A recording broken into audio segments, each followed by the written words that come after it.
Here we go. Hi, Marianne. Let me just see who else. Hi, Dana. How are you? Yeah, I'm fine. Thank yourself. Good. Alhamdulillah. Alhamdulillah.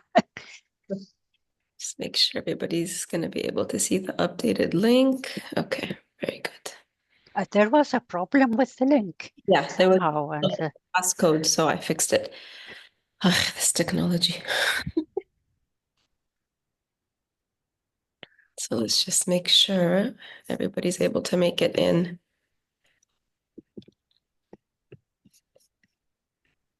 Okay. I have a question for you. Of course, go ahead. I have stopped with the smoothie in the morning. I'm taking the fruits as a smoothie bowl. Yeah. Is, is that okay? Of course. Of course. At this point in your journey when you've done the basic detox before, Yeah, there's so many variations. We don't have to stick with one way of doing it, right? okay. So as long as you're sticking, like I told you from in the hormone detox from day one, you really can't do this wrong. So whichever way you choose moving forward, smoothie bowl in the morning, a big bowl of just fruit salad in the morning, Hmm. cooked vegetables in the morning, vegetable soup in the morning. Those are the best foods to wake up your liver gently and bring your liver into its function during the Yeah. day. Hmm. Can't do it wrong. Okay. Just Thank you. what works for you based on seasons. It's sometimes, Yes, because now it's too cold and yeah, based on seasons, um, based on you getting bored, not being able to stick with the same thing. I mean, we're human, we need variety. Um, that's true. yeah. So there's all sorts of things that play into this. Um, I've been doing just a fruit salad since the summer, since June. Uh-huh. I couldn't do a smoothie anymore. I couldn't do I used to alternate between a smoothie and like the berry smoothie and like a green smoothie. Couldn't do it. Blocked. I said I can't anymore. So I just made a big, especially in the summer, mangoes and all like the great fruits. Hmm. So I would Hmm. just make a big, huge bowl of fruit salad, and that was my breakfast every morning. And until I think during obviously the Christmas break, I traveled and everything was off a bit, but that's just what I'm preferring now. I also thought maybe it's more healthy because it contains all the vitamins. I mean, if I make it in a smoothie, then I think or I believe that the vitamins are somehow lost. No, no, no, everything is still there. Marianne, give me a second. Yeah, yeah, of course. Everybody's stuck. All these ladies are not able to come in. 367233. That's odd. Which code did you use, Marianne, to come in? Which passcode? I used the link you have in the monthly in the month no And in the the weekly yeah. Okay. documents. Hold Well, on. let me check. 1 second. Let me check also because everybody is stuck. Let me see what I have. I took it from the latest file you sent. The latest file, right? Week 4? Week 4, yes.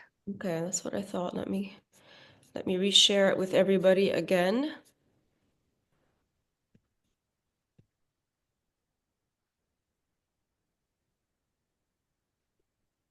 The password is integrated or it's included. Yeah, you didn't have to put in a password? No, Okay.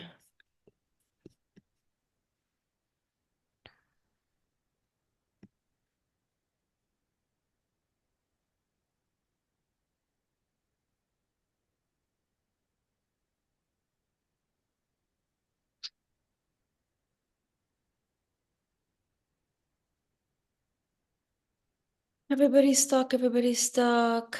Nobody is making it in. Let's see if they try this one. What will happen? Let me just tag them all.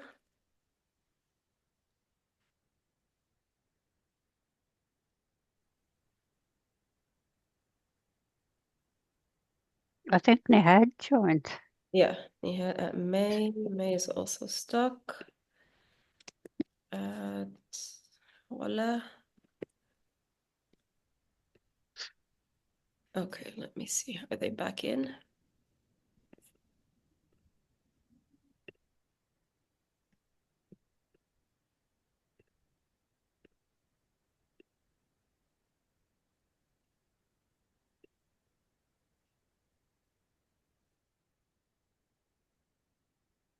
Okay, Ranya's here. Okay. All right, great. Oh, Nihed is here. Perfect. So you just use the link I put in the chat, ladies? Yes. Okay, wonderful. And that didn't need a passcode, right? No, I had to use the passcode. Which one? The new one that you just put, The this new one that one? starts with, yeah. Okay, all Yeah, right. the one you sent down in the comments, I didn't need a password for it. Oh, okay. I'm gonna have to figure this technical glitch out for next time. No worries. Everybody's here. Let me just double check on the group one last time. I think Sally's gonna join. She's supposed to join, Sally Higazi. Yeah, okay. Yeah. Okay. Let me edit also the link just in case here in the post. Okay, that should be done.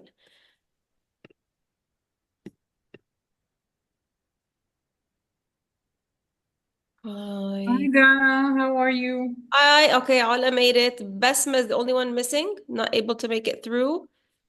Hang on, let me just try and get Besma in here.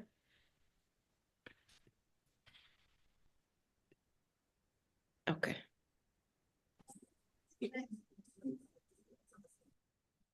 Let's give her a second and then we can start.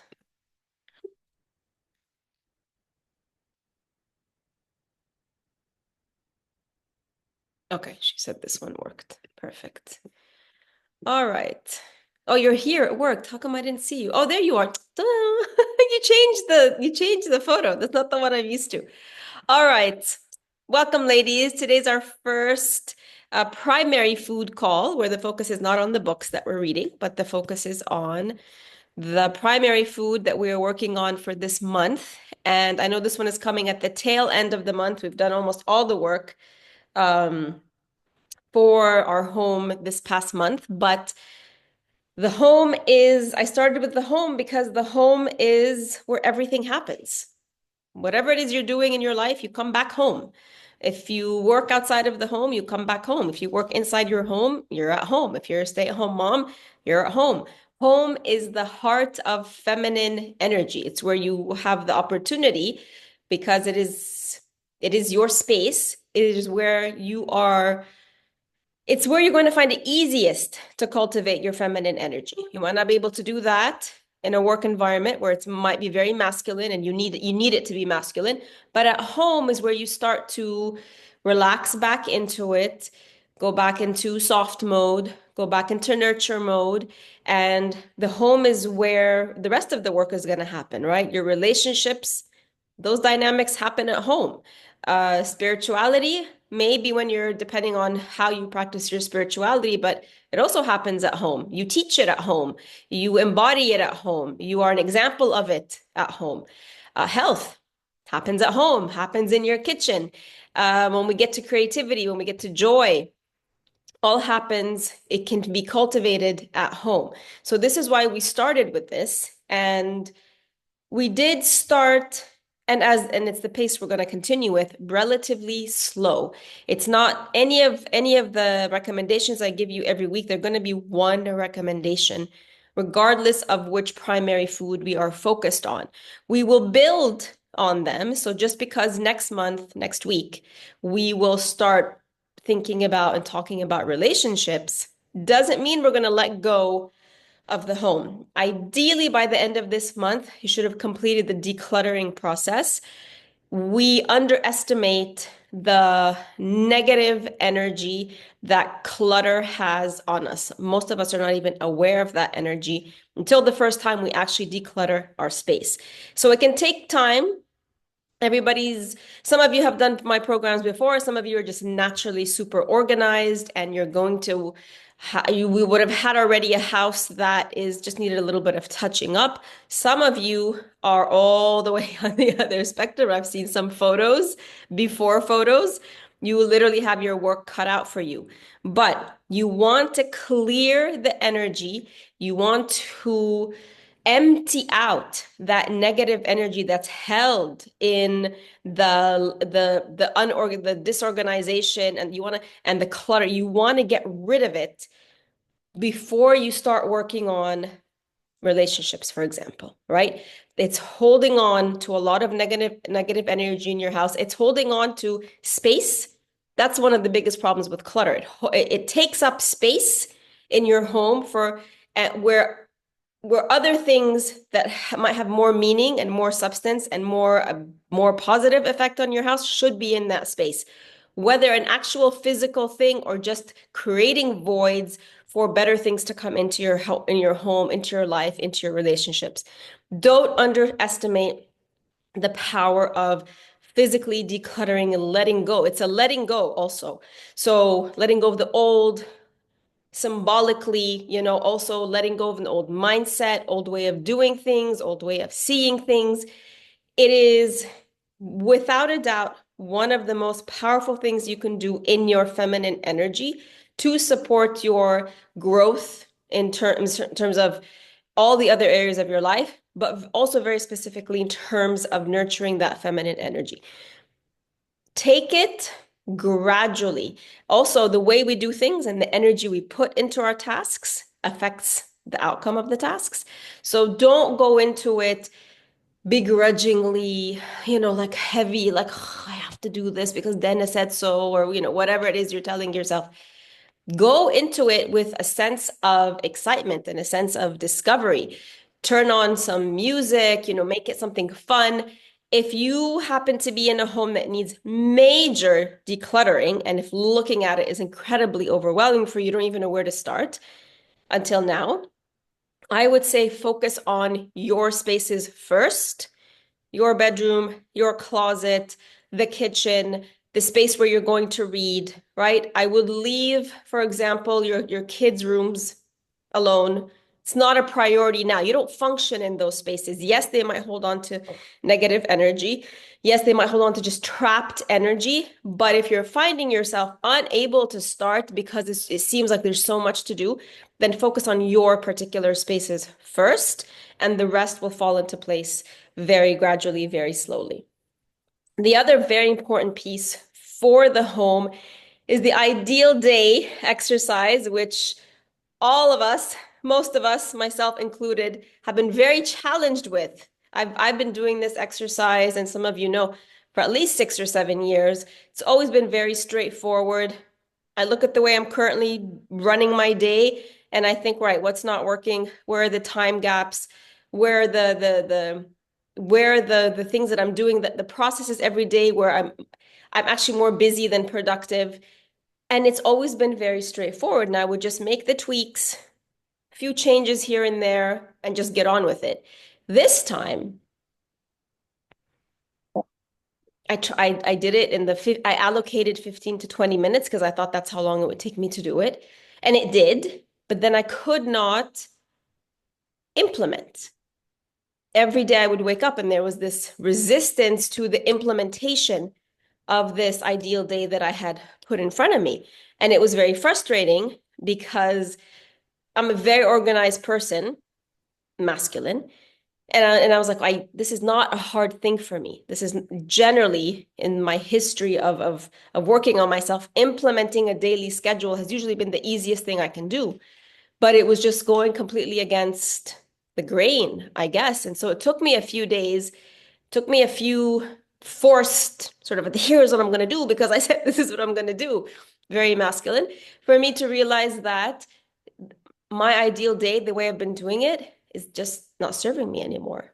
And I don't want to do it in a very structured, organized way anymore. And I want it to be where I do the things I want to do during the day, some things I want to do, some things I have to do, but I want to feel like I want to do all of them, even the things that I am obligated to do. I don't want them to feel like an obligation. I want them to feel like there's something I love doing and give them the same energy as the things that I innately love doing anyway. So by doing that, and then I shared with you that I started looking up some things and some ways to help me figure that out.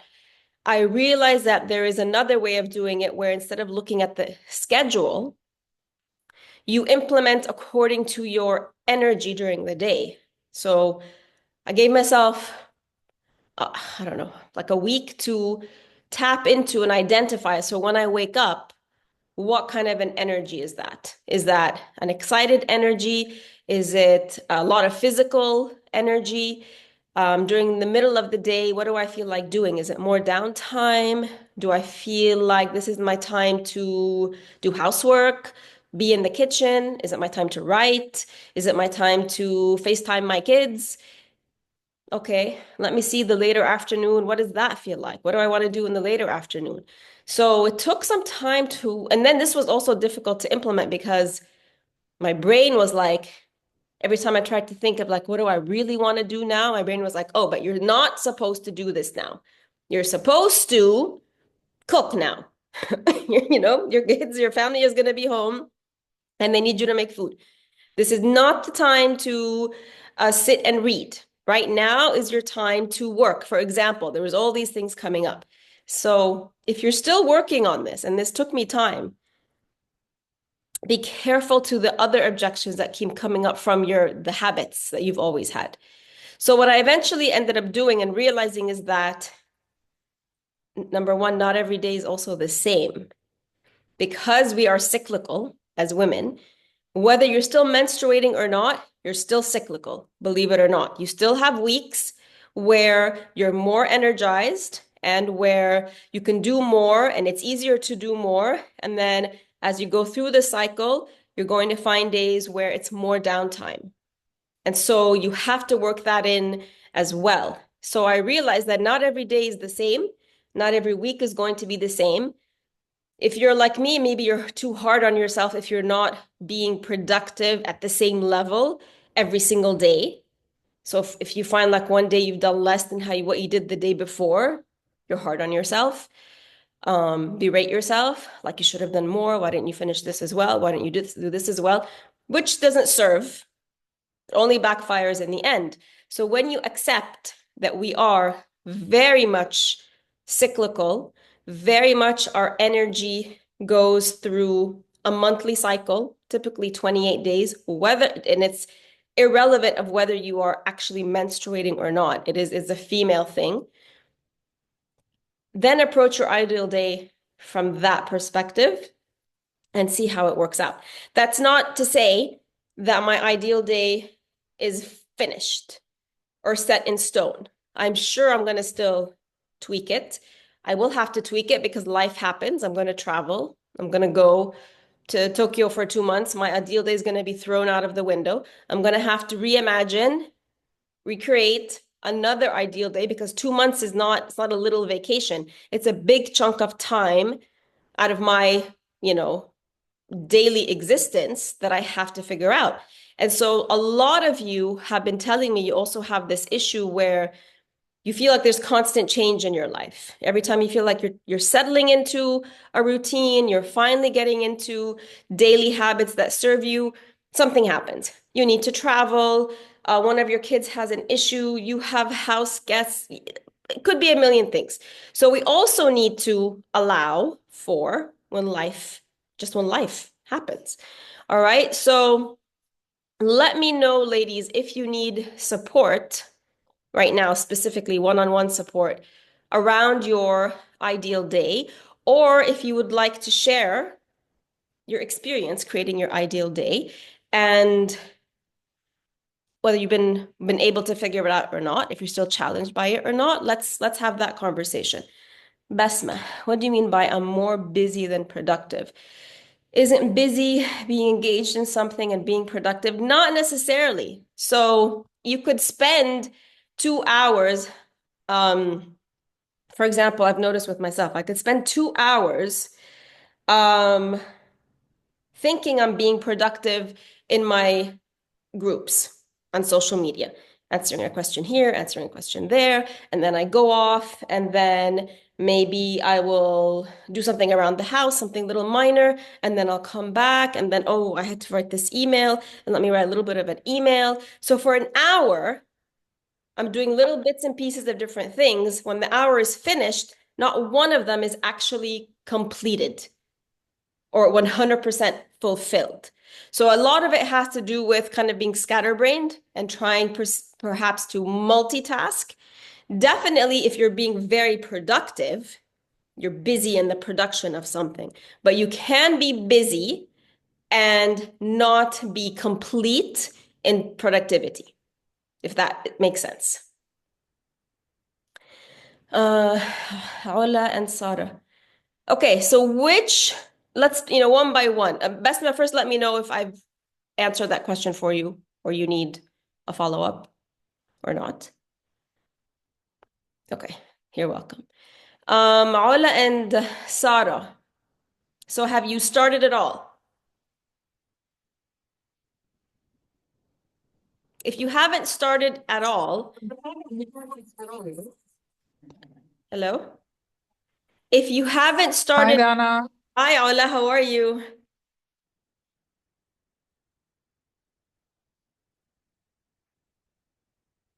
Ola, unmute yourself, please, if you need to talk. There you No, I'm just listening. Oh, okay. All right. Okay. So Sada says, I wrote down what I like to do. Okay, so Ola, have you done it at all? Like created even a basic version of it, or you haven't even created the basic version of it? I still haven't, but I worked on some spaces at home, but nothing is still complete. Oh, so you're talking about the decluttering, not the ideal day. Oh, yeah, the decluttering. Okay. And Sada's talking about ideal day, correct? Yeah. I tried and I wrote down some tips كده يعني since I woke up I do till maybe 9 p.m. but I didn't do anything. So you didn't implement. No at all because I wake up in the morning not يعني I don't wake up early, I wake up late. I don't know why. يعني I go to the kids at 6 to tell them يعني يلا عشان السكول وكده وبعدين I go back to sleep. Okay. And I think it's resistance and I wake up at 8, maybe 8:30. I scroll down a bit on the social media. And then I see 10:30, 11 I have to do some errands and then I have to come back and cook and then I have to do the laundry and then all the kids are coming back and I don't know, the day is running out of my hands and it's 10 p.m. now. When I wake up I only do the lemon with water and then I do also meditation. I pray. Okay. That's it. That's sometimes I do the working out, of course, but this week I didn't do anything. Okay. I didn't work out at all. I don't know. It's a bit complicated. I feel heavy. I'm in a very bad mood. I don't know why. Things is not doing very well. I fight with everyone. I don't know what's wrong with me. I don't know. I don't know. Did you do any decluttering? No, I didn't. Okay. No. I don't have to. I'm okay. And Okay. I just moved to this house 3 years ago, so I'm already done this before. خلاص I don't have to. You did, the last time you decluttered was 3 years ago? Yeah, when I moved to this house. I'm going to invite you to take another look. Yeah. I'm going to invite you to take another look. 3 years is a long time. Yeah, I know. And we might think everything is there because I just moved, but 3 years is a long time of living in a space where things have shifted and things have changed and things that you use you might not need anymore and you might have stored things and it is a long time where potentially you might not have a lot. I'm not saying you're going to end up with a lot. Yeah, Definitely. Mm. 3 years is an opportunity for decluttering, 100%. It's an invitation to declutter. Um, You think that's why I'm not in a good mood? I'm tensed. I mean, I would have to also look at, we already mentioned something about sleep, so there's a little bit of disrupted sleep right there. Mm, You had mentioned also that in terms of food, you're craving a lot of sweets, right? You're craving, yeah. okay, Mm, and mm, you're actually consuming them, correct? yeah, yeah. Okay. So it's not just the fact that your house might need decluttering. It's the fact that your house might be holding, yes, onto some negative energy. It's the fact that potentially you're not having a purpose to wake up in the morning, something that gives you, let me get up and start my day, something exciting for you. So potentially Mm, there's something going on where that's why you're craving the sweets. That's why you're craving something. We always say when we crave sweets is because we're missing a kind of sweetness in our life. And then when mhm, you consume them, what that ends up doing is it creates an imbalance in your digestive system, where if you've heard me talk about it before, your serotonin or your happy hormone, 90% of that is produced in your digestive system.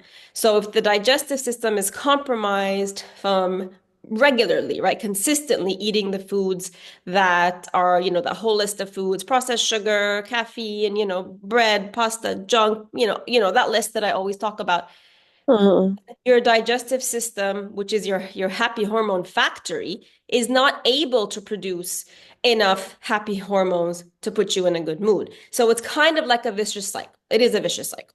All right. So mhm, the important thing is that you start to become aware and this is for all of you, of the different pieces, because your health, working on your feminine energy, finding the things that you love doing, finding physical energy during the day is not just dependent on one little thing.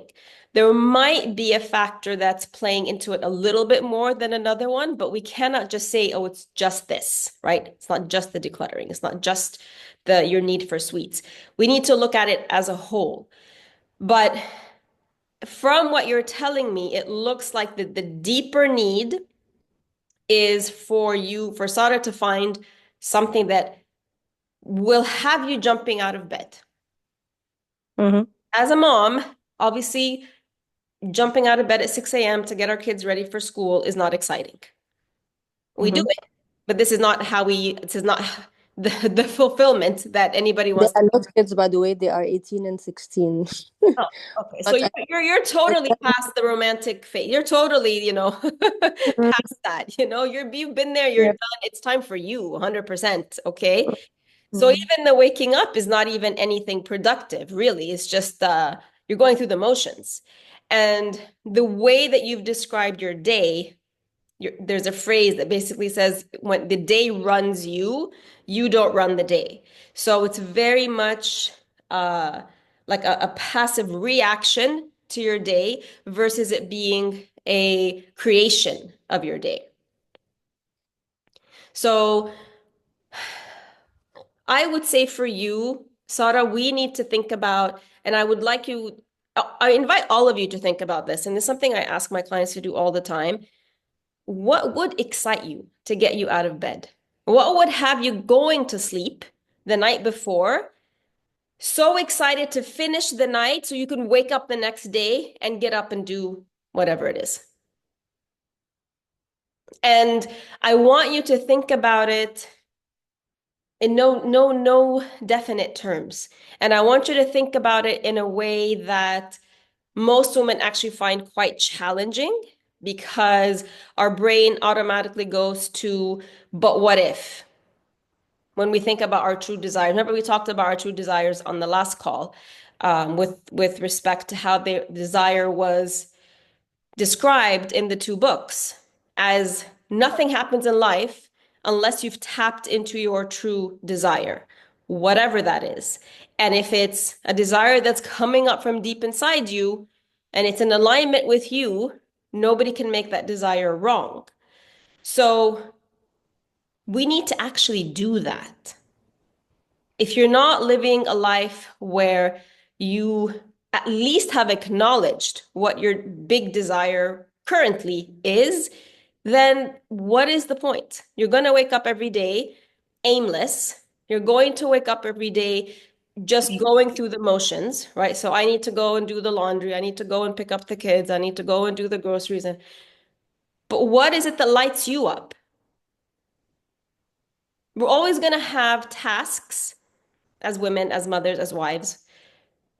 We're always going to have tasks that we need to fulfill for our families, for our work, always. But beyond the tasks, as a human being, what fills you up? You can keep going in circles your entire life trying to figure out what's not working. Why am I so unhappy? Why am I so unfulfilled? Why does my day just run with me? And every night I go to sleep feeling like I really haven't done anything, even though I did things for the kids, for my husband, for my parents, for my job. So what is it you really truly want for yourself? As outrageous as it may be. And again, that doesn't mean you're going to wake up tomorrow and do it. But allow yourself the chance and the freedom to dream it, to think it. If you're having trouble getting out of bed every day, it's not because you're physically tired.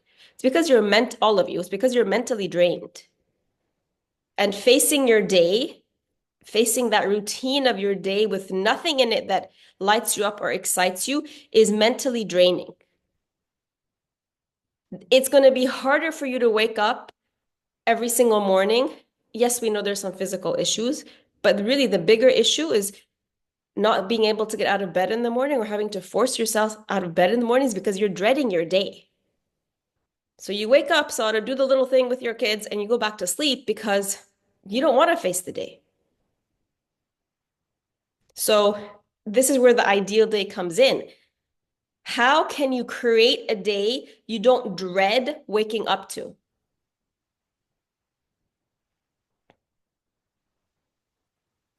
You don't have to answer this now, Sada, or anybody. Something to think about. How can you create a day you don't dread waking up to? Knowing full well that there's going to be parts of the day that just because you're a responsible mother, wife, employee, you're going to have to fulfill those tasks. You don't know. I know you don't know. That's why you're going through this cycle, vicious cycle every single day. And that's why you're not able you put together an ideal day, but does the ideal day have anything exciting for you? Or is it just a day full of tasks? Is your ideal day just a list of wake up, feed the kids, go to work, order groceries, write my emails, do the laundry, do my workout? Are you just ticking off the boxes of everything that everybody told you need to do every day? If your ideal day looks like that, Yeah, it is. that's what mine also looked like to a great extent. You know what? At some point, you're going to rebel against it. Go ahead, Sarah. I have obligations, Yes. each day I have obligations. I have to fulfill it every single day. Right? So خلاص I feel that خلاص I'm fed up, you know what? Of course. يعني خلاص يعني مش قادرة يعني Of course. but I have to do it. Nobody will do it for me. Nobody will do it on my behalf, I have to do it every single day. 100%.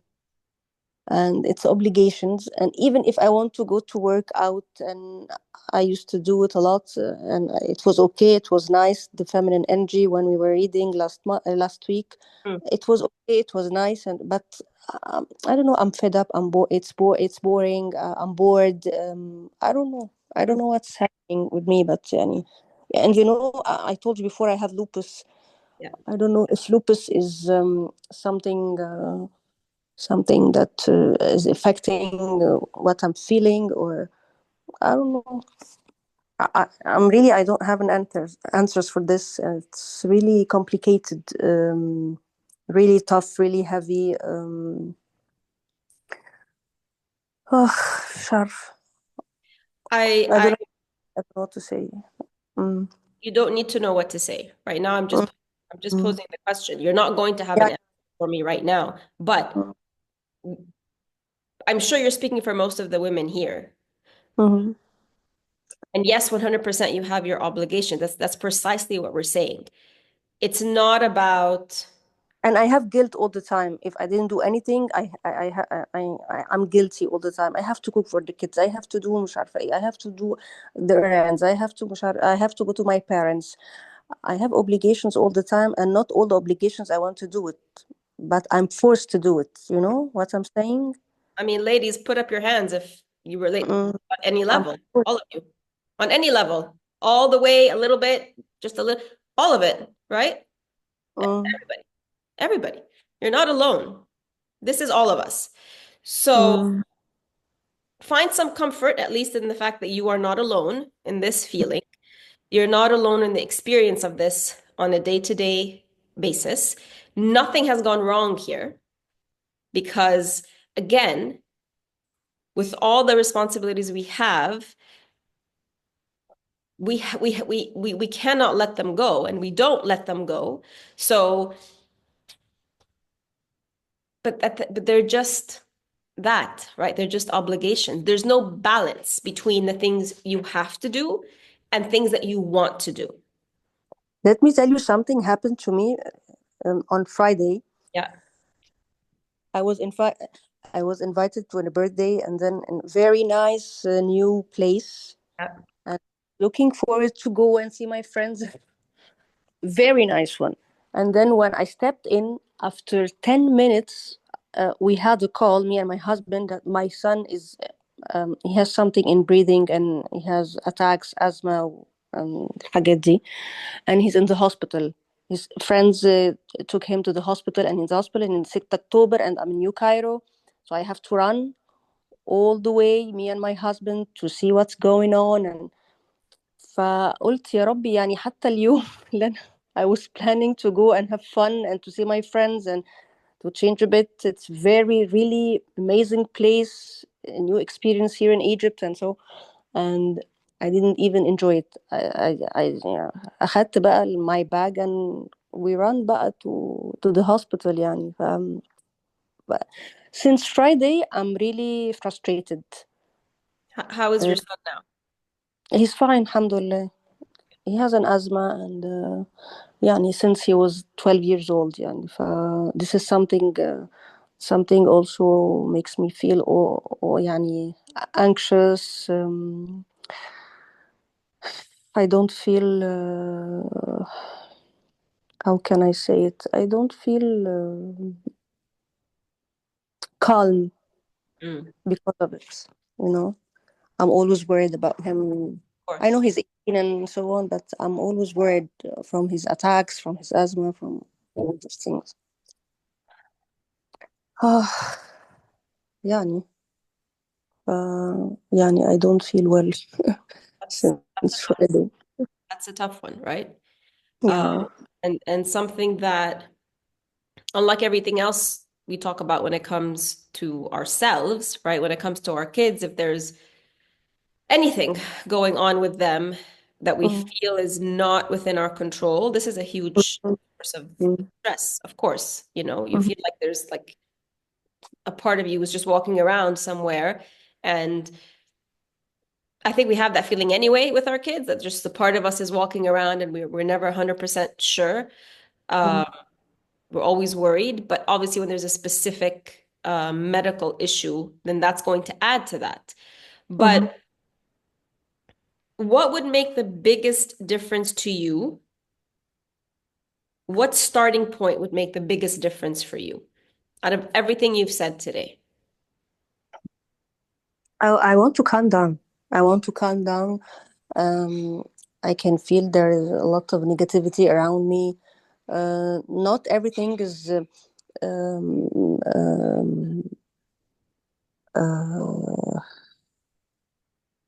working smoothly.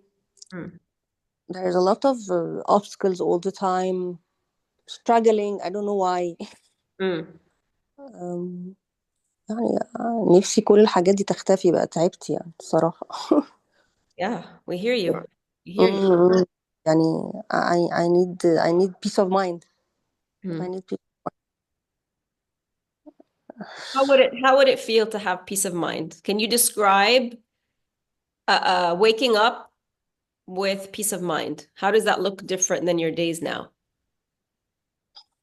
To not to do my obligations, that I wake up, everything is in place, there's food at home, I don't have to cook, I don't have to do the laundry, I don't have to be worried about the calls from the school if anything happened. I'm always anxious because I'm always afraid that school will call me, your son is not okay, please come, حاجات كده يعني. Uh, mm, Tell me about you on a day when you're waking up, mm, the sense of peace. What are you actually, okay, you've told us what you don't want to do, but what would you be doing instead? to go out in the morning, Mm. um,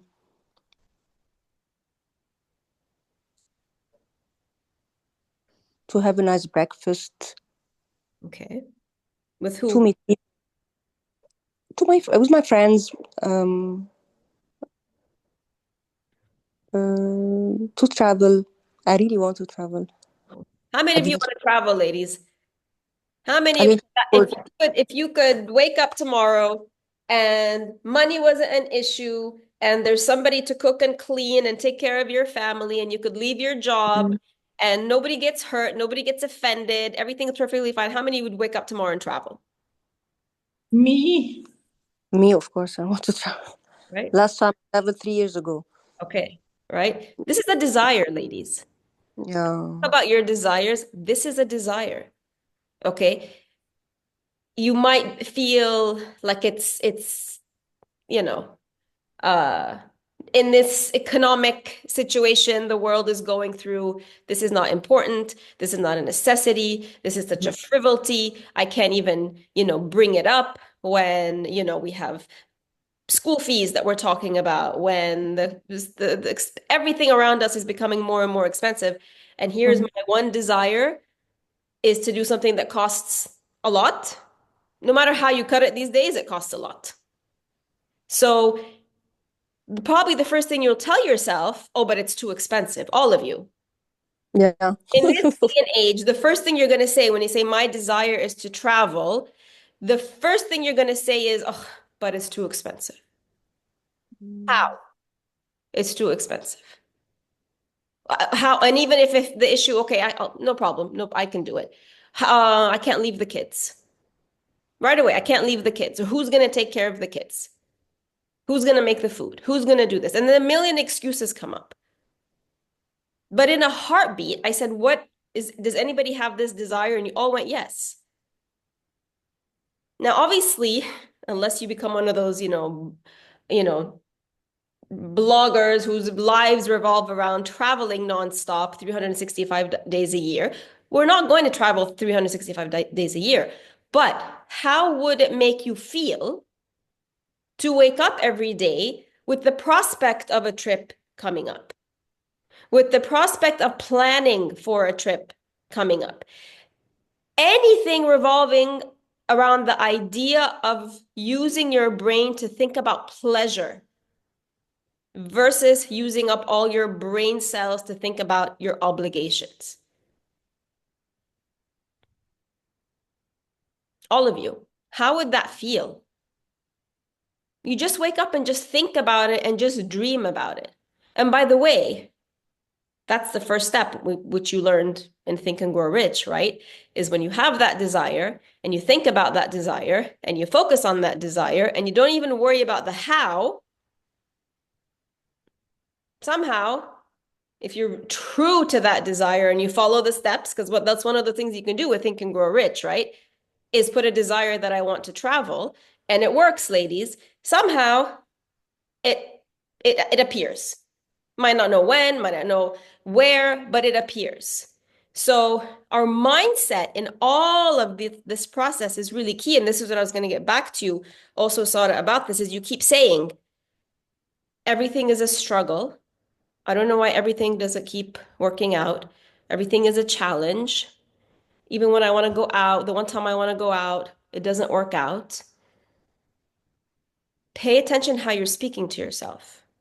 and how you are giving instructions to your subconscious as to how you are seeing your life unfold. So your subconscious is like, okay, you think everything is a struggle? Let's make it all a struggle. You think everything is an obligation and a challenge and a chore?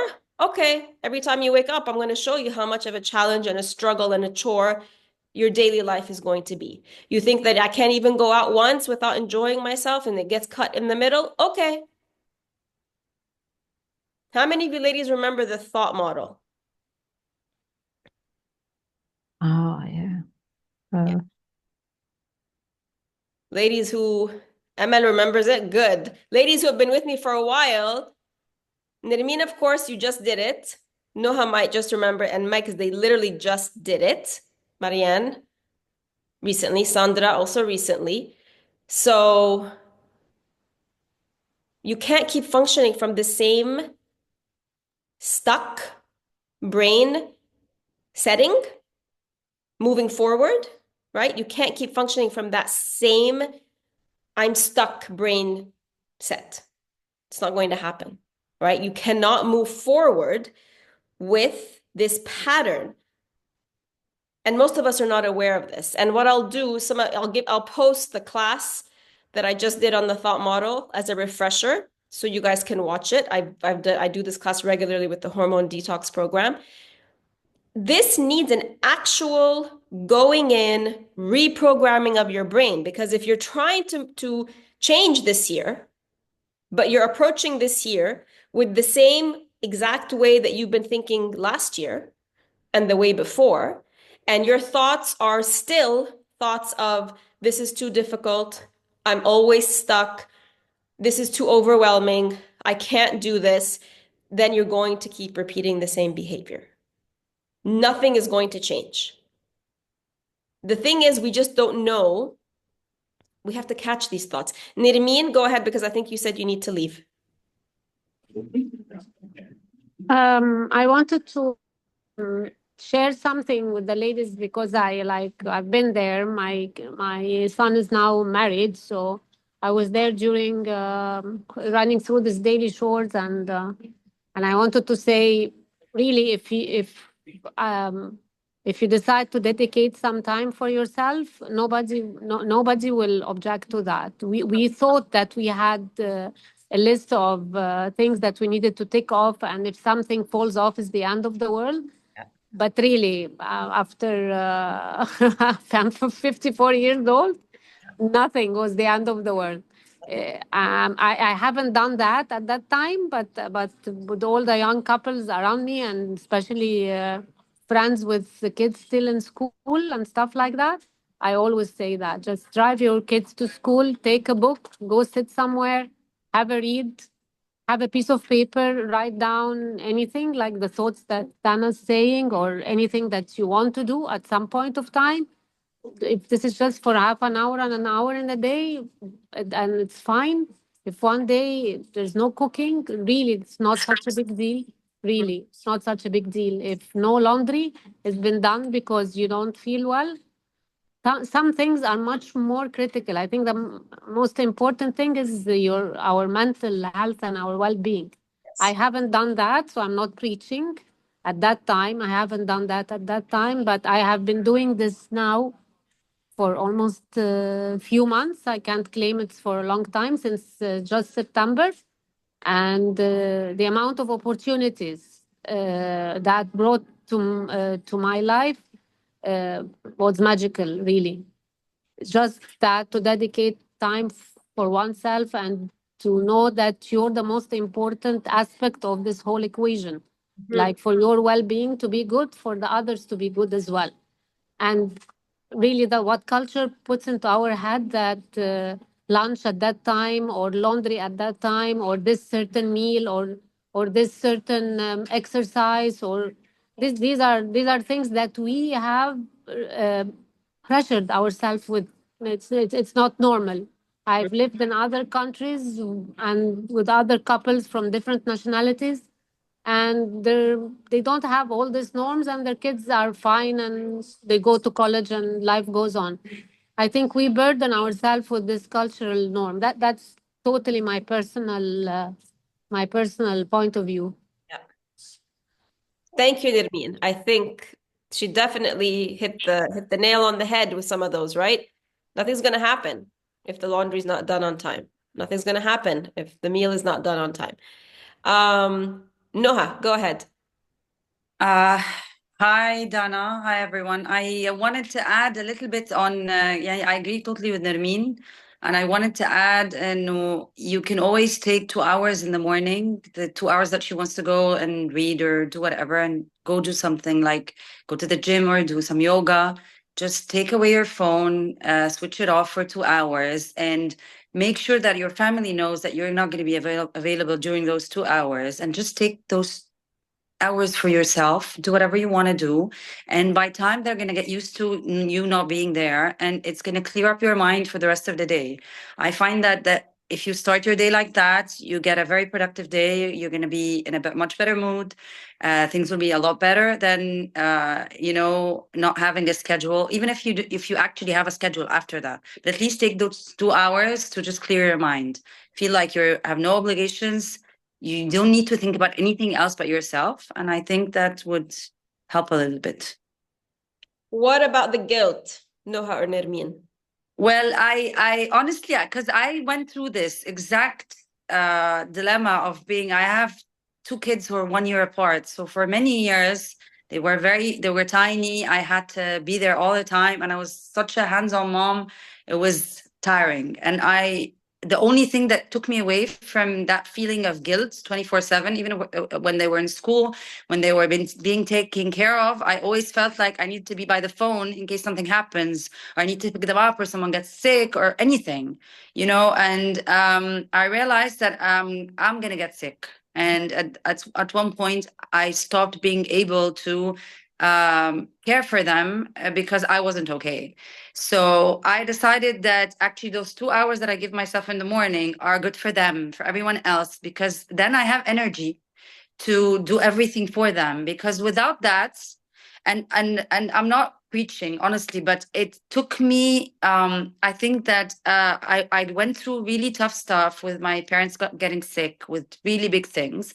And the only things that kept me on my foot and being able to be there for them was those 2 hours of yoga that I do in the morning. And even when my dad was very sick and he was in a hospital, I used to go to yoga in the morning because it was the only thing that kept me going for the rest of the day, to be there for him. And for me, it's therapy. It's nothing else but that. I give myself these 2 hours, and then the rest of the day is for everyone else with love. Right. 100%. 100%. Can I say one last thing before, because I will have to go because I'm jumping into a call? Yes, please. Answering the guilt question. I had this discussion with my son, who's now 28 and married now, and he really doesn't remember any of the logistical domestic things I've done. Not all what he remembers is the good times we spent together and the very few times we could sit and talk, and he wished that we had more of this and less of the house chores and the domestic issues and the people invited over and the food and the laundry and stuff like that. Yeah. So I just wanted to answer the guilt question. Yeah. It's just we haven't been as women, as girls, that's how we're brought up, and this is what we see our mothers doing. It gets modeled for us by the females in our family, our mothers, our grandmothers, aunts, and then you get married and you see the same thing has been replicated in your husband's family. At some point, we have to recognize that in order to be selfless and do all the things that we need to be doing as a mother requires a degree of selfishness. You cannot continue to give and give and give and give without burning out if you're not filling up yourself first. So we keep saying that we want to do all of these things for our families and our kids. And Sara says, I have all these obligations every day for my family, for my kids. But what is the point if after a while you can't do it anymore? And then the whole reason for you existing as a mother, as a wife, whatever, you can't do it anymore because you are burned out, because you don't do anything that fills you up. You have no sense of your own purpose. You don't tap into your desires. If you happen to catch a fleeting desire, you make it wrong and you squash it. How much longer can you do that? And maybe, for Noha, it was 2 hours a morning. Nermeen did something similar. Everybody's going to be a little bit different in figuring out how much time they need to spend for themselves during the day, what it is they want to do that fills them up. But repeating the same thing and coming into this new, let's call this journey, it's another journey, right? Coming into it, you first have to own the fact that whatever it is wherever you are at this point, there's no shame or guilt or blame or anything, but you have to own it, was a result of the way that you think. Where you are right now is a result of everything that you've thought, and you reverting and continuing, cycling through habits that are not serving you is because of the way that you've been thinking. Own that, and then recognize that to move forward, that track record has to change. It's not going to. You will not be able to see something different coming into this with the same mindset of, they call them limiting beliefs. I don't like that phrase, but that's just for lack of a better phrase. On repeat. I have too many obligations. This is too difficult. This is too challenging. All of that. You get what you focus on. So if your daily focus is over and over again, this is challenging, this is overwhelming, I have all these obligations that I have to do, that I don't want to do, you're going to keep getting that. So it literally takes a workout. The same way that if you want to see a physical change in your body, you need to eat differently, you need to move differently. You're not going to see a physical change by waking up every morning and sitting on your couch again this year. You actually need to get up and go make the different food. You actually need to get up and go do a workout if you want to see a physical change. You want to see a mental change that also requires a workout, and that is the thought model. That's the workout for the brain. I'll post the class again. I'll post a couple of different classes. Watch it again for a refresher, those of you who need it. And this is, you do a daily thought model workout with your thoughts.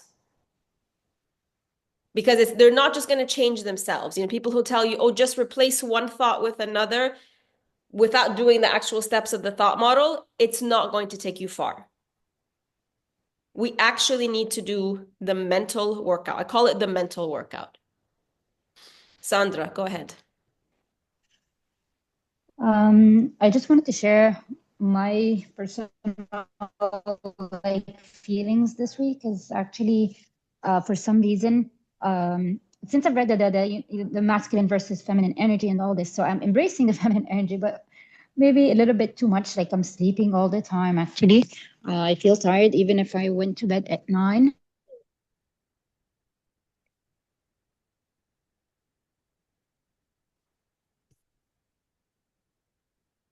I can't hear you, Sandra, or you're cutting up.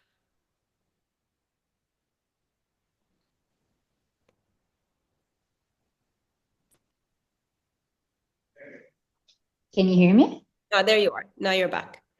Okay, so I'm just saying that I'm sleeping a lot these days. I actually don't know what's happening.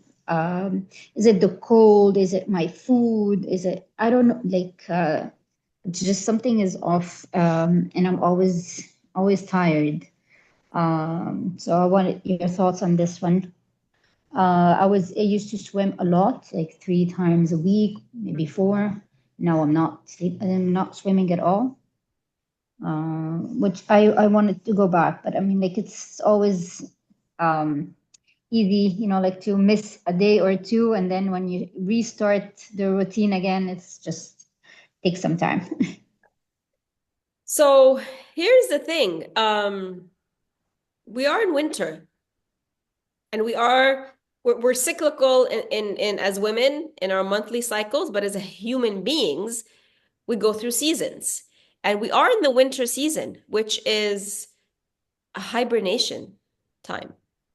It is a time for more rest than usual. It is a time for it's not really, you know how everybody comes into January and it's like, January 1st and time for change, time for renewal, time for a new me. But actually January, it might be the in terms of the calendar, it's the new year, but actually the new year according to the seasons doesn't happen until April. Everything is dead in winter. Even if you don't live in a country that sees the 4 seasons very distinctly, okay?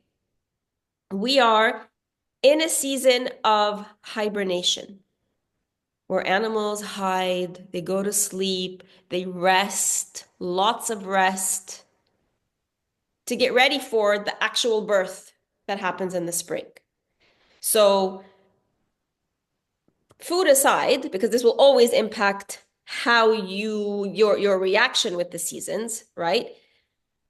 If you're eating everything perfectly and you are still sleeping more and you're still waking up feeling like I could use more rest and rejuvenation, don't make that wrong. This is a season of rest / hibernation, okay? If you feel like if your food is not, because we always have to go back to that, you're still an organism that needs to be fueled properly, okay? The fact that we're feeling a bit more sluggish, the fact that I feel like this is more of a season of hibernation kind of also puts you in another cycle of, okay, well, I need the more warming foods. I need the more comfort foods, which again is not wrong. So this is why I only gave you clean eating until April, because I didn't want you to go into a deep detox yet. I wanted you to go through basic, very fueling foods that are more warming, that don't take you into very deep detox just yet. We'll do that in the springtime when the body's going to be really primed for that. But you also, when we do that, when we sort of give ourselves an explanation as to why we're more tired, okay, it's the winter, also don't use that as an excuse. You want to optimize each season that you're in. So if the winter season is about rest and hibernation, rest and rejuvenation, maybe you scale back some of the things you do. It doesn't mean it's a complete surrender where you let go of how you take care of your body, where you give in to every craving, where you give in to your need for sweets and all of that. You still have to be very focused and conscious of that. So that the winter time, one of the things you want to do this year, as you are getting more in tune with your feminine, is get in tune with the seasons. Same way you get in tune with the monthly cycle, get in tune with the yearly cycle and see how you think and function and optimize your function for each season as well. Oh, okay. Yeah. So yeah, they call it January blues, but I mean, let's not call it blues. That's a negative connotation. It's a time for nature has provided this time for us to rest and rejuvenate. It's cold. It's not the time for massive physical action. It is the time for reflection. So January blues makes it seem like, like it's time to be depressed. It's not going to have you optimizing it. You're going to give in to the blues, give in to the depression, curl up under the covers and not do anything. It's not about not doing anything. It's about doing everything slower. Who else had their hand up? Oh, Nihed, go ahead. Sarah, all I want to tell you is you just have to make the decision. I think you just have to decide to wake up one day a couple of hours early and you have to do something for yourself. As Rahna, we've all been through this phase that you're talking about where you just have absolutely no time for yourself. I have grown-up children now, طبعا, and my kids are 28 and 31, so I have a lot more time for myself. At one time I was just like you, we have to do this and then we have to do something. You just have to find at least, مش هنقول 2 hours يا ستي، خليها 1 hour a day where you just, it's your time, it's Sarah time. You owe this to yourself. Yani, in order to be able to go on, I don't think it's not just a winter thing. Yani, it's you just have to make that decision because you owe it. Yani, Sarah is important to Sarah. Okay, like Dana said, it's yani, yeah, if you have to start somewhere. Make the decision tomorrow, Nainti. Go to sleep a little bit earlier so that you don't have to go to sleep when your kids go down to school, and just do one thing that you like, which I think the best things for you to go out of the house so that you don't see the laundry and the cooking. Just go and call a friend and tell her to come and meet you for a coffee or something at the club. I'm sure you have a lot of mommy friends who don't work like you, Yani. Just go ahead. You owe it to yourself. Next time, لما نتكلم, I hope that you tell us you did that. Okay? I agree. Because you did mention, I believe, sorry, you mentioned that you go back to sleep, then you wake up around 8 or 8:30, and between 8:30 and 10, you're just on your phone scrolling or something, right? Not really not doing anything. And then all of a sudden it hits you, oh my gosh, I have to go and start doing all this housework. So what if you spend those 2 hours between 8 and 10 or 8:30 and 10:30 out?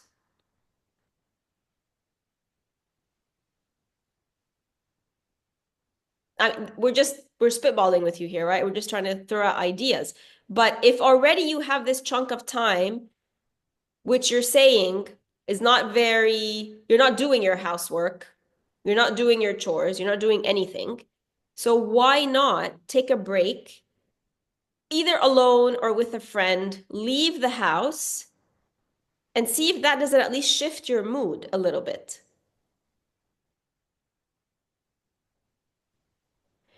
In all cases, my recommendation for everybody would be to start with a thought model, because, cracking that code to how our thoughts are creating our reality, because that's what they're doing. Your reality is not this haphazard thing. It's not being forced on you at all. No matter how much you think I have obligations, I have things to do, it's out of my hands. Nothing in your reality is happening except as a direct response to the instructions you're giving your subconscious. I'll post those. This is something that we can keep talking about in the group and keep talking about it each session, because just like everything else, it doesn't get solved with one thought model. Your brain is this muscle that has to be worked out continuously in order to see the results. So I will post that. And Sarah, I would say definitely start with that. And I walk you through exactly how to do it. And then at the end of the session, I also say, please show me an example.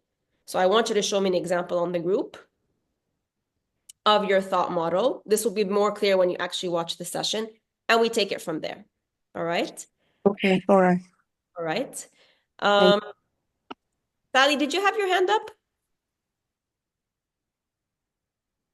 Yes, I think I had. I miss everybody, and I wanted to add my opinion, the same as Nihad and everybody, that we didn't do that when our kids were little, but looking back now, I advise everybody to find the time, because it's applicable. She can exercise when they have their exercise. She can, even with the activities of the daily duties, she can have the time for herself instead of sitting, waiting, or getting tired of the routine. She can always break, I think. And I want to share that I had the best experience the past 3 weeks. Mm-hmm. Although I had I traveled. It's my first time to travel after the corona, Oh, so many years. Yes, yes. I went to, my son has been 4 years now in Dubai, and it was my first visit after I went 50 years ago. So it was my first visit again. Oh my So goodness. Okay. I saw the shift. It's amazing, and I Yeah. appreciated it very much. The cleanliness, the flower, the plant, they give attention to plants. They invest in it in such a way. They have amazing birds. I never heard about this in Dubai and Abu Dhabi, but the birds are out of the world. Interesting. Muhajirin, pure Muhajir. I asked I went to spend some time with my best friend there. She's been there inviting me for 12 years. And it's my first time I make it since 12 years. And then I told her, what about the birds? I said, birds? She doesn't notice. And then she kept watching with me and she told me, hudhud. I never saw hudhud before. It was. So, Sally, not to interrupt, but I'm just really curious because, it's not one of those things advertised about Dubai, right? Is the birds. So is it because you know birds, like you're a bird watcher, so you're able to pick them out, or like how? I'm just No, no. curious. I'm trying to be present. Best the past. I'm practicing, so I'm really attending to the flowers and the plants, and I was yani sharing with my friend, which has been there and her husband 12 years, and they were like trying to reflect on it as if they don't appreciate. It's amazing. It's amazing because they see the weather is always hot. I went in the best weather ever, Yes. but it doesn't stay hot all year. They have like 5 months, I think, but they don't feel it. Yes. They are in the routine and in the work and all this. But So Sally, for you managed to be 100% present Mm, in the moment, right? I appreciate so much about the service. Even people are service oriented there. It's not like Europe. I feel it's much better, in security wise. I can go at night, go in a taxi, in a cab without thinking that I should be worried. I walk around, I lost my gold bracelet in Debenham, okay? And they got it after 1 week. My son got it for me after 1 week investigating. So it is the safest country, I It is. think. Yes, it is. And for me, I had a flare the fourth day I was there. A flare, I didn't have since 2 years. Sally, can In you give my a brief background for the ladies who Yeah, don't know you? Yeah. yeah, I had an autoimmune, very rare thing in my eye. It started when I joined Dana first time 3 years ago, I think, or almost 2.5, Yeah. because of this. And I was then on very heavy dose of cortisone, and then I started eating healthy, and it helped a lot. I stopped, and since then I've been okay. But when I traveled, I got a flare. But it wasn't as acute as the first time, but it was really a bit worrying. And I managed to get rid of it with the just eating plenty of fruits and only fruits and vegetables and drinking plenty of water and walking. Walking, I think, helped me a lot. And the doctor told me, keep doing what you're doing. He sent me the cortisone from here because it wasn't there, the thing he gives me. Yeah. And then he said me, خلاص, if it's getting better كده, keep doing what you're doing. It's working.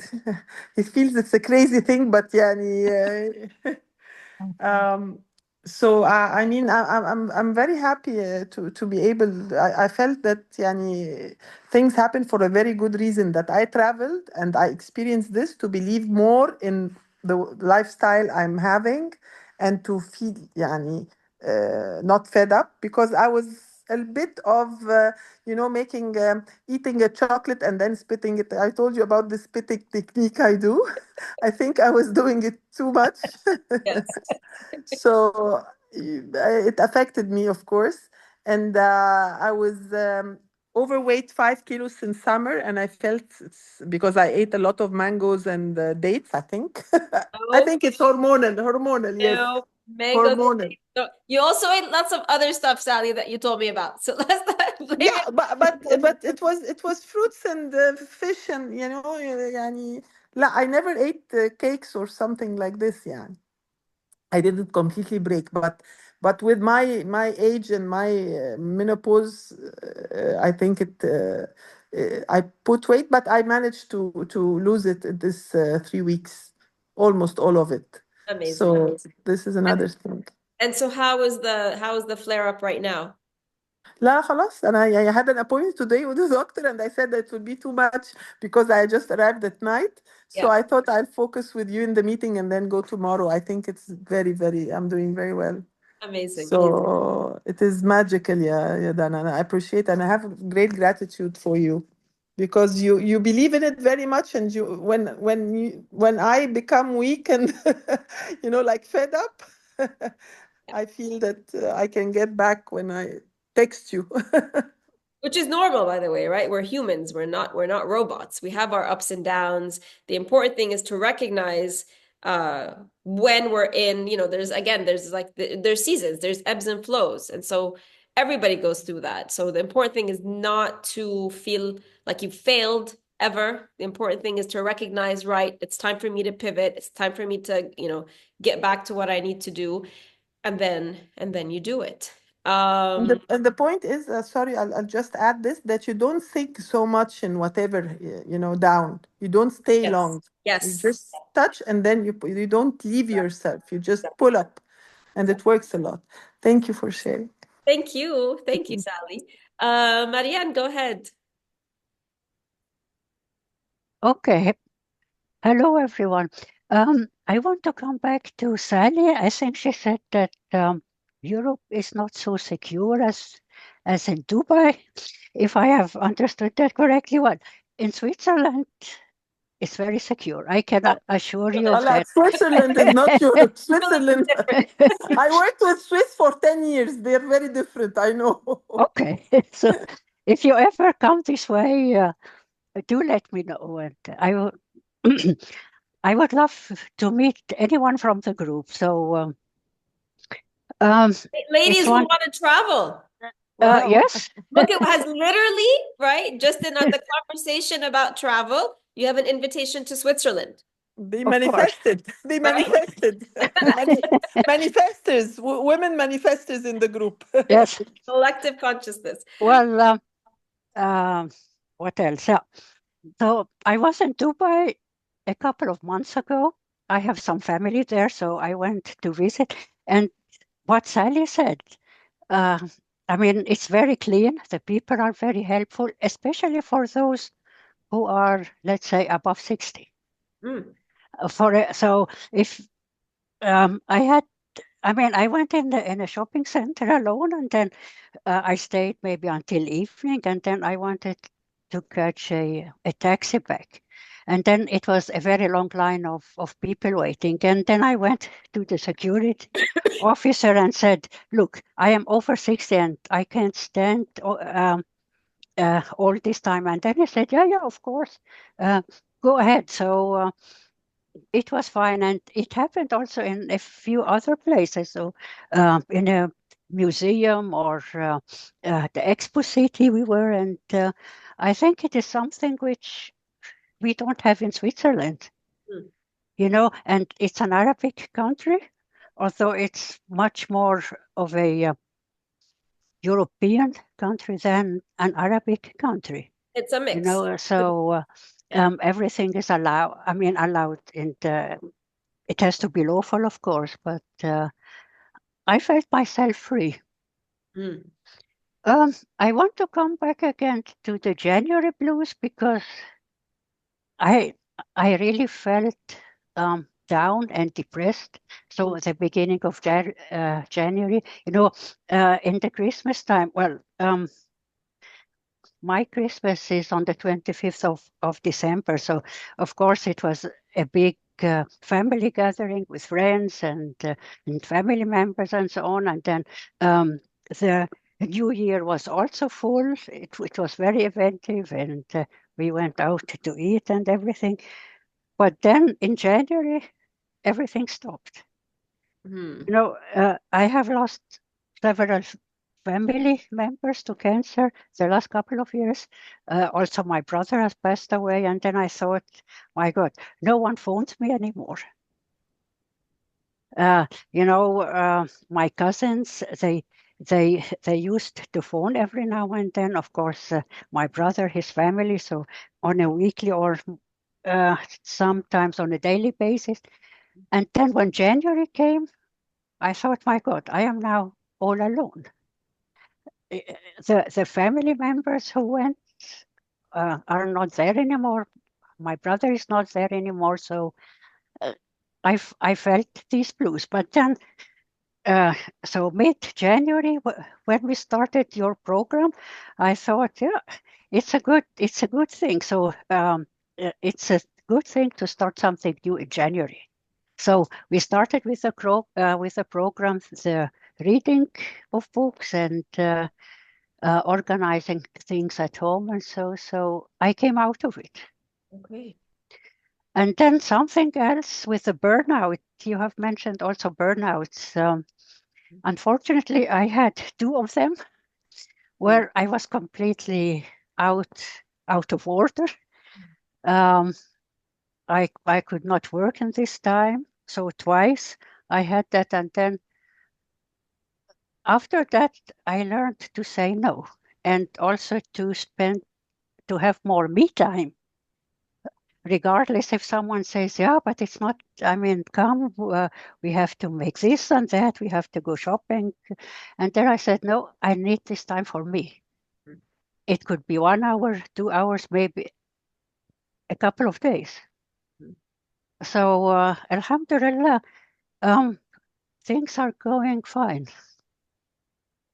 I'm sure the ladies share my sentiment in expressing our condolences at all of your loss, Marianne. Oh, thank you. Grief is difficult. I would just and the fact that you've overcome it and you're feeling better. I just want you to always be aware that it's okay when and if the grief comes back. I know. It's an ongoing process. It's an ongoing process. So yes.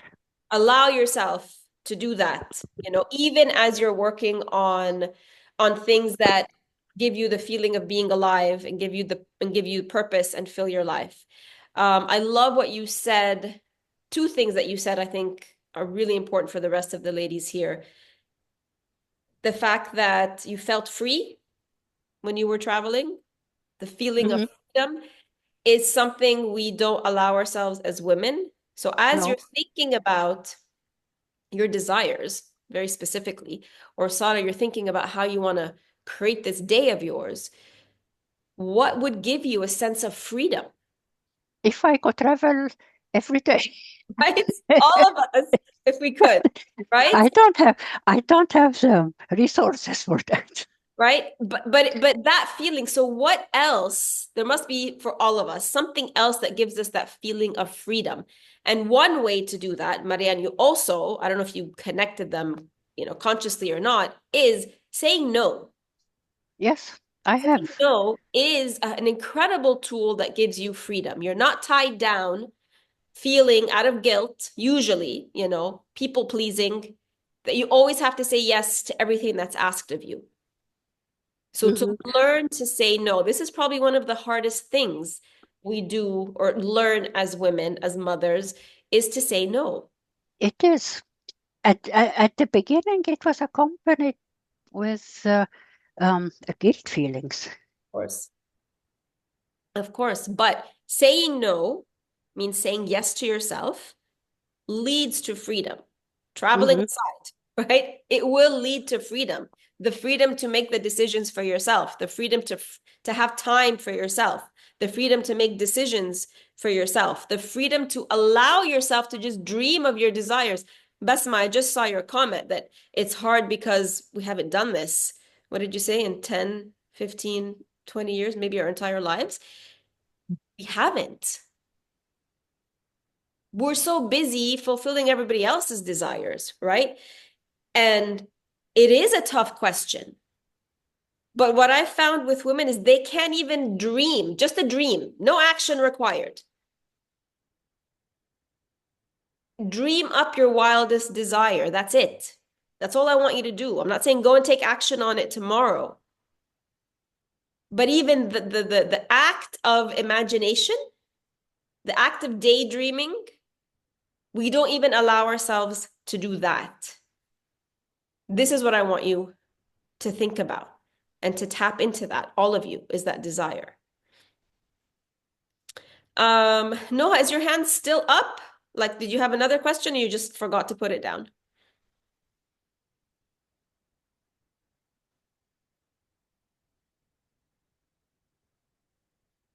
Okay, so this is why you can see creating your ideal day at this point in our lives is not just a matter of scheduling tasks.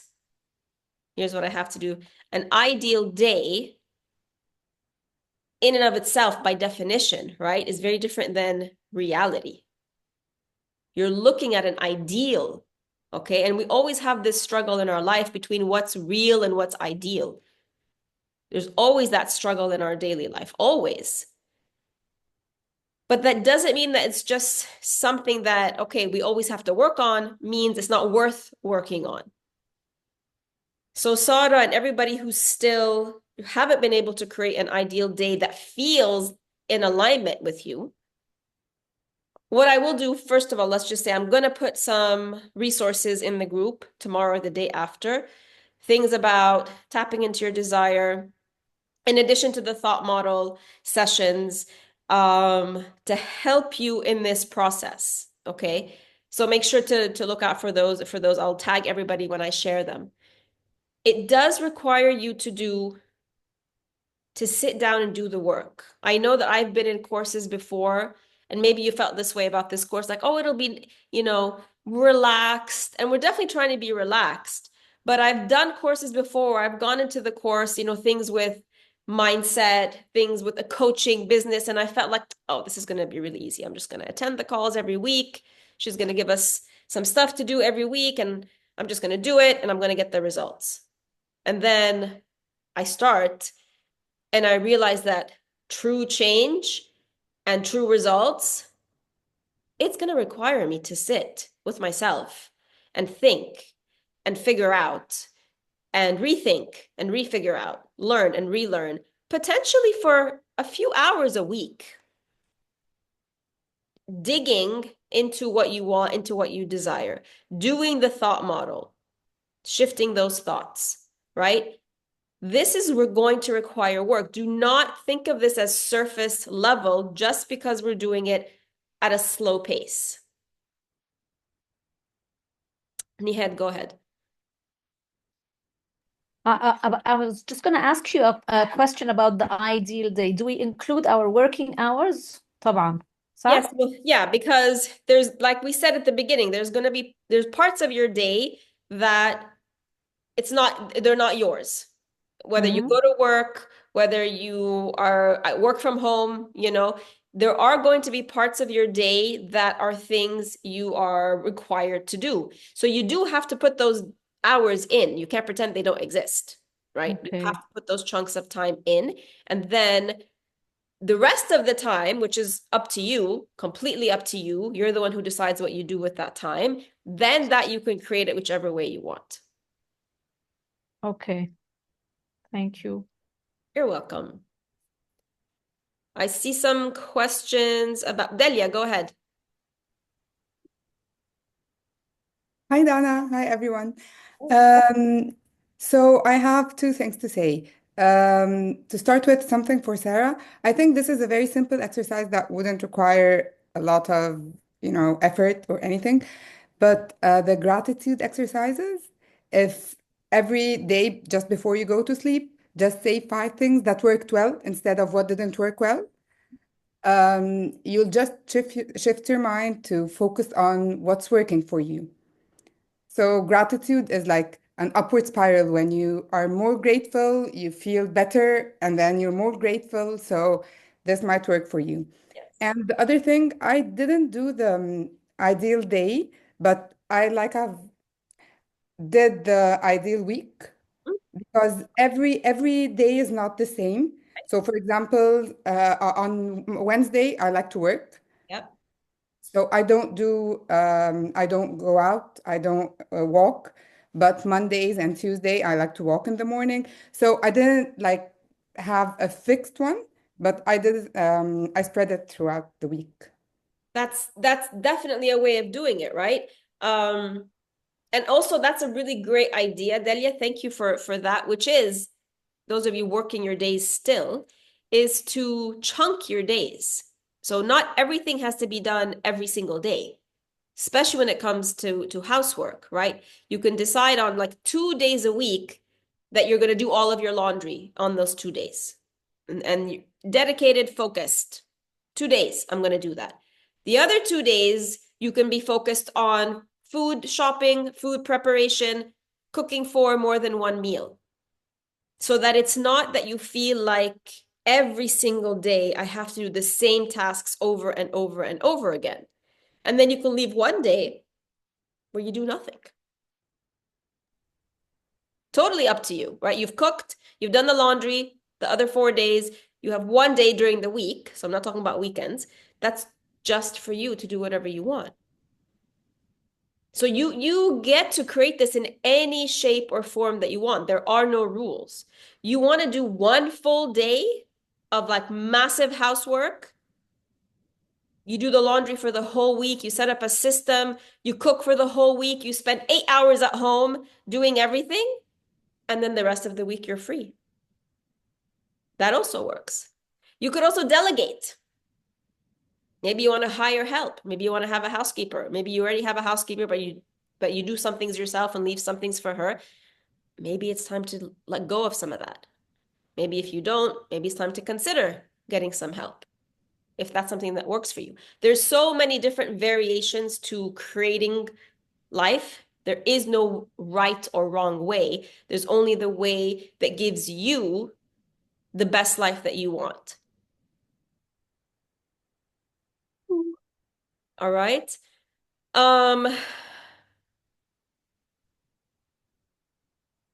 Yes, Besma, I can do that. Let me make a note.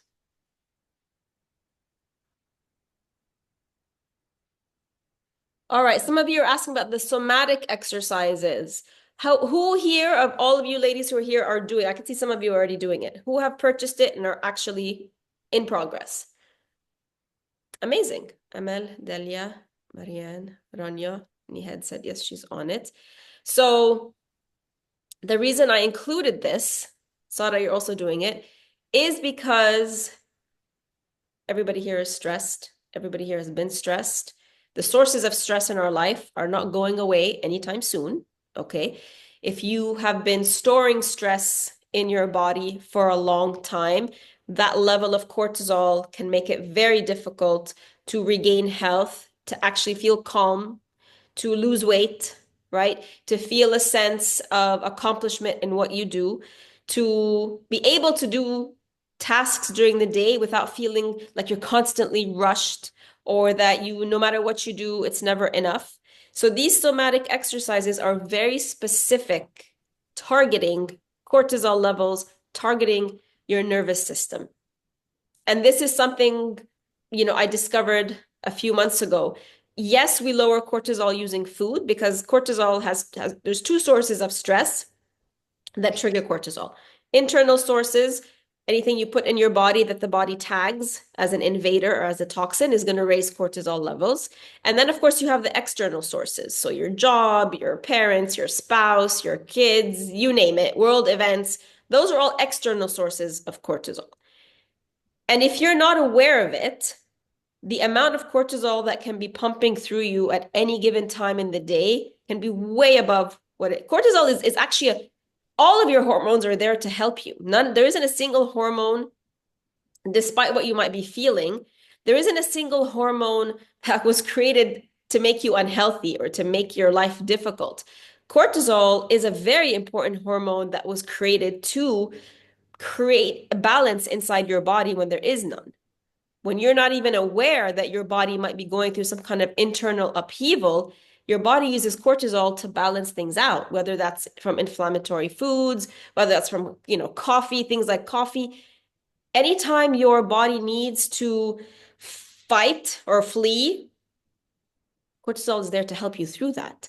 But what happens is we're in a constant state of fighting or fleeing, or freezing or fawning. So you might not have heard those two terms. There's 4 different options now. You're either going to fight or flee. Those are very self-explanatory. Or you're going to fawn, which is basically people please when you find yourself in a stressful situation. Or you're going to freeze, which is you're going to do nothing. So think about the number of times you found yourself in a situation where you either have to actually fight verbally, maybe not physically, maybe even physically, right? Or you need to just flee a situation. Or you don't know, you feel awkward, you don't know what to say, so you just pretend like, nothing happened and everybody's really good and everybody's fine together and you just smile through a situation. Or you literally freeze and have no response. Every single time you're going through that reaction, your body's pumping cortisol. So, and it's collecting and it's affecting your nervous system. So the somatic exercises, don't ask me how, because obviously I'm not the creator of these exercises, goes in directly to sort of, let's call them pain points in the body, nerve endings, that by following the exercises, relax the nervous system. So they're very simple exercises. Those of you who have done them, you will see. And you almost wonder, like, how can this be effective? But what happens is, as you go through these very simple motions, again, don't ask me how, the body releases. The release is going to be different for everybody. I remember when I did it, it was violent,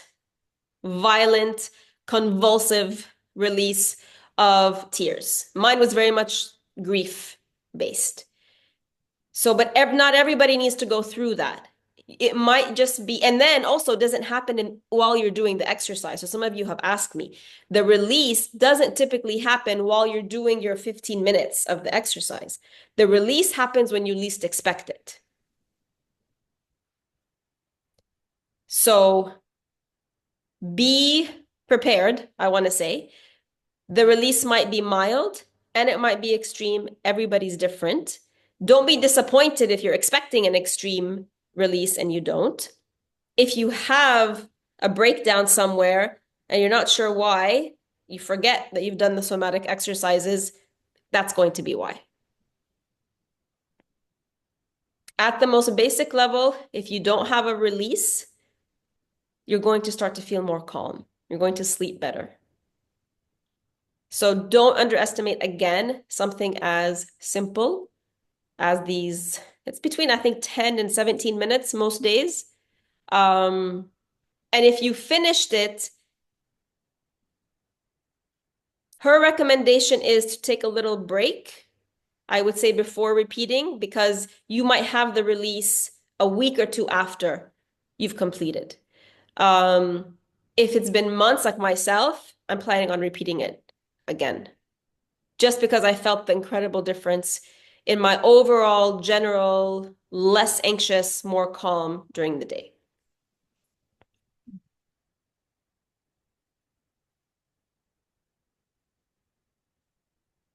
And it's very different. Those of you who haven't done it yet, it's not yoga. So some of you have told me, well, I already do a yoga workout. I don't need to do this, or I already do a regular workout. This, I'm sure those of you who have done it will see, it has nothing to do with, not really, yoga. I mean, I do it in bed. So first of all, it's a workout you do in bed. Incredibly lazy. She wants you to do it in the laziest way possible, as she keeps saying. The other workouts don't replace this, and this doesn't replace other workouts.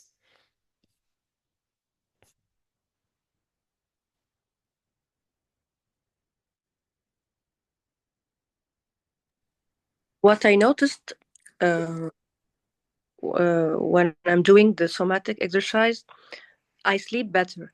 يعني I used to have يعني bad sleeps وكده، بس I sleep better يعني الحمد لله يعني. بس I can't point out the release.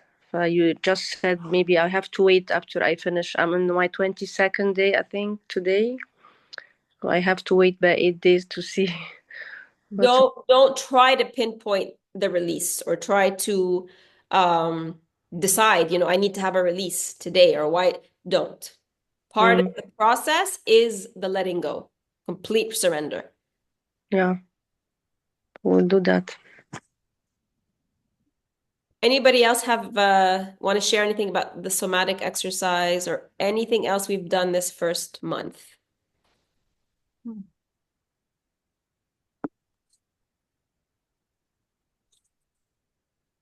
Now, Dana, I just want to ask you about the supplements. Yes. When are we going to start them? And if you have recommendations, where to get them from the UK? Yeah, that's not going to happen until we get into health and detoxing in April. You don't have to worry about that at all. We'll get into that then. Up until now, I just want you to focus on relaxing. I want you to, because you might not even need them. If you do the somatic exercises, if you're tapping into your feminine energy, if you're eating clean, you've removed all the processed foods. If you are doing, you know, the habits, the home habits that I've been sharing every single week, they're not difficult, right? They're very, very small things that you can do once a week, but in the act of putting flowers in your home, in the act of this week, you know, you're going to prepare. It's not about the meal, it's about the atmosphere of the meal. Each time you do that, you're also lowering cortisol levels. You're also by tapping into your feminine. Naturally, you lower cortisol. So all of these things, and it boosts your happy hormones. But it is a combination of things. So by the time we get to our deep detox in April, will be a deep detox. By the time you go through the detox, this is then when we'll evaluate what do you actually need and what you don't need. The things I've asked you to go ahead and get, some of you have gotten, we might not even be using in the way that you think we are. So the spirulina, for example, I asked you to get the powder because we're going to get into some self-care habits and nurturing physically habits. So we're actually going to use the spirulina as a hair mask, right? So there's going to be different ways of what we're going to do with it. So I don't want you to think about it right now. Right now, we're gradually building up one habit after the next, to starting with the home, to nurture your most important space, which is your home, which houses in your family and your relationships and the way you communicate and your life on a daily basis. So this is your focus right now. When we get to that part, that will be our focus then, but we're building this very feminine, relaxed foundation from which you're going to build on to nurture the other primary foods that we're going to get to. Okay, thank you. You're welcome. How many And of you? also, Oh, go ahead. sorry, Dana, can I just say one last thing?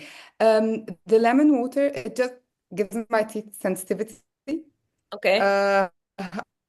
I try to have it with a straw, but still. Can you try decreasing the amount of lemon? Is this okay or harder? You were cutting up, Delia. Can you repeat that, please?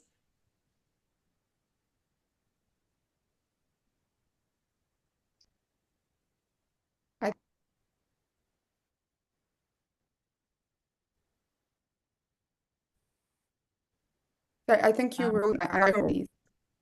Oops. Somebody froze. I don't know if it's me or you. Can you repeat that again, please? No, I think it was you because the lady said it was you. Okay. No, that was my question about the lemon water and celery juice. I didn't hear the part about celery juice. What did you say about celery juice?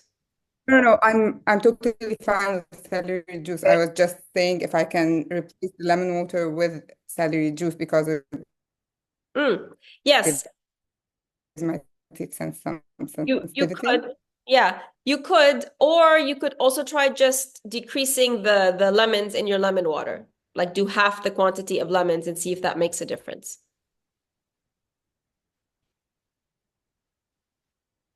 Did you hear that? Dana, you're frozen again. Oh no. No, you're frozen again. Am I back? Yes. Okay. I was saying decrease the amount of Yes. lemons. Decrease the amount of lemons. Do half and see if that makes a difference. Okay. All right. Ladies, this is the last week where we have our call at 5 p.m. Cairo. Next week, and until I travel to Tokyo, it will be 7 p.m. Cairo. So Monday is 7 p.m. Cairo. Our next call Monday is a book call. So the book for next week is Clarity and Connection. So please make sure you have that complete for next week. I do plan on 2 hours for the call. The reason I'm just this week and last week, I cut them before the 2 hours because I have to hop on the call for the hormone detox program. But 2 hours is what I planned on. If in the future we ever need to go longer than that for whatever reason, the conversation gets more interesting, you need more support on something, I am more than happy to extend it to make sure everybody gets all their questions and concerns answered. So that will be starting next week. So next week, 7 p.m. Monday. I will post the resources to help you tap into your desire. I'll put them in like a file. Some of them will be a link to an external link. So the thought model sessions, I will post 2 of those. You do need to take the time to watch those sessions. Even those of you who have done thought model with me before, refresher. We don't fall into the trap of, oh, I already done that, I don't need to do it. We always need reminders and refreshers. And then I will also put Best Man Needed, the ideal day, and any other resources in one post, either tomorrow or the day after. And keep the questions coming in, ladies. Keep your curiosity open about your ideal day. Show me thought model practices, because just to make sure that you're doing it correctly, and keep yourself continuously focused on what is it that lights you up. Let yourself think that, let yourself dream that. All right, ladies, if you do nothing else this week, I want you all to come into the group at some point and probably put it in the accountability post on Thursday. What is the most outrageous thing you can think of that will have you jumping out of bed in the morning? All right. All right, ladies, have a wonderful rest of your day or evening, and I will see you same time, same place, but at 7 p.m. Cairo next week. All right? Thank you. Welcome. Bye, ladies. Bye.